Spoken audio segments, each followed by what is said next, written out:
మొన్న జరిగిన ఏదైతే ఎన్డీఏ కూటమి ప్రభుత్వం ఏర్పాటు చేసింది కదా, ఆ ఎలక్షన్స్‌లో ఈవీఎంలు అనేవి పెద్ద ఎత్తున ట్యాంపరింగ్‌లు జరిగినాయి, అవకతవకలు జరిగినాయి అంటున్నారు. కౌంటింగ్‌లో కూడా అనేక తేడాలుగా ఉన్నాయి, ఎక్కువ లెక్కింపులు జరిగినాయి అంటున్నారు. నేను కౌంటింగ్లో ఉన్నాను. మీరు కౌంటింగ్ ఏజెంట్‌కి వెళ్ళారు. ఏజెంట్కి వెళ్ళాను, కౌంటింగ్ ఏజెంట్గా. కౌంటింగ్ ఏజెంట్కి వెళ్ళినప్పుడు మేము ఒక లాటరీ వేసారు పెట్లు బాక్సులు మొత్తం ఆ హాల్లో పెట్లు మొత్తం లాటరీ వేసారు. లాటరీ వేసి ఒక 5 తీశారు. 5 తీస్తే 5 విడిగా స్లిప్పులు కౌంటింగ్ చేసాం. చేస్తే అన్నీ కరెక్ట్గా వచ్చింది. ఇంక అనడానికి అవకాశం ఏడుంది? పాలు జరిగింది అని అనడానికి అవకాశం ఏడుంది? లేదు కదా.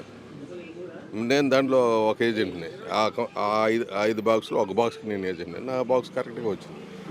ఆ పక్క బాక్స్లో వెంటనే కరెక్ట్గా వచ్చింది. వైఎస్ఆర్ కాంగ్రెస్ పార్టీ ఈవీఎంల మీద అసలు చర్చ జరగాలి, దేశవ్యాప్తంగా అవకతవకలు జరిగినాయి అని మాట్లాడుతున్నారు కదా. పోయినసారి 153 వచ్చినాయి. అప్పుడు కూడా మరి జరగాలిగా.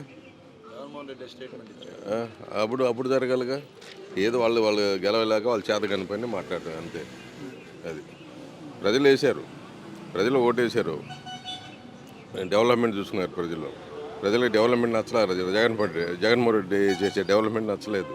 అందుకని ప్రజలు లోపల కొట్టేశారు మనసులో పెట్టుకొని. వాళ్ళు ఎంత డబ్బులు ఇచ్చినా చల్లలేదు, కొట్టేశారు. అది కానీ ఎలా ఉంటుంది సార్, ఇప్పుడు చంద్రబాబు నాయుడు కూటమి ప్రభుత్వం వచ్చింది కదా, ఎలా ఉండబోతుంది? ఇప్పుడు ముఖ్యంగా చూసినట్లయితే ఇరిగేషన్ అనేది ఇప్పుడు నత్తనడక నడుస్తుంది, ప్రాజెక్టులు మొత్తం పెండింగ్లో ఉన్నాయి. ఎలా ఉండబోతుంది? చంద్రబాబు ఆయనకి దాదాపు 50 ఏళ్ళ అనుభవం ఉంది, 50 సంవత్సరాల అనుభవం ఉంది రాజకీయంలో.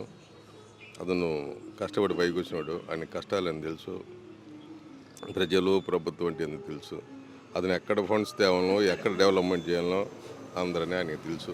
ఆయన చేస్తాడు, మా నమ్మకం.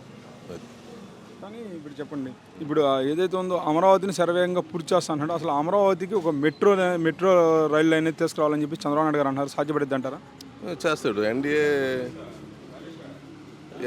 ఎన్డీఏ గవర్నమెంట్లోనే భాగం చంద్రబాబు. చేస్తాడు. ఆయన అనుకుంటే చేసేస్తాడు అంతే.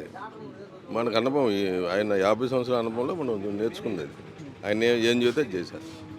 కానీ గతంలో చూసినట్లయితే ఉప ముఖ్యమంత్రులు ఇప్పుడు ముగ్గురు నలుగురికి అలా ఇచ్చారు కదా జగన్మోహన్ రెడ్డి గారు. కానీ పవన్ కళ్యాణ్ స్థాయి తగ్గించకూడదు, ఉప ముఖ్యమంత్రి అనేది ఒకటే ఉండిద్ది అని చెప్పేసి పవన్ కళ్యాణ్ ఉప ముఖ్యమంత్రిగా ఇచ్చారు. ఎలా ఉండిద్ది వాళ్ళిద్దరి మధ్య ఇప్పుడు రేపు సహకారం? అదే బాగానే ఉంటుంది.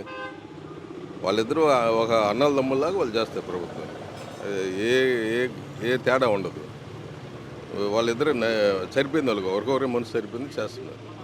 సార్ చివరిగా మాట చెప్పండి, ఇప్పుడు ఈ ఎన్డీఏ ప్రభుత్వం, కూటమి ప్రభుత్వం నుంచి అసలు మీరు మామూలుగా ప్రజలకు ఏం జరిగితే బాగుండు, మేలు అనేది కోరుకుంటున్నారు? ముఖ్యంగా ఇప్పుడు ఈ కూటమి ప్రభుత్వం నుంచి ప్రజలకు ఎలాంటి మేలు జరిగితే బాగుండని మీరు కోరుకుంటున్నారు? కూటమి ప్రభుత్వం నుంచి ప్రజలకు జరగాల్సింది మెయిన్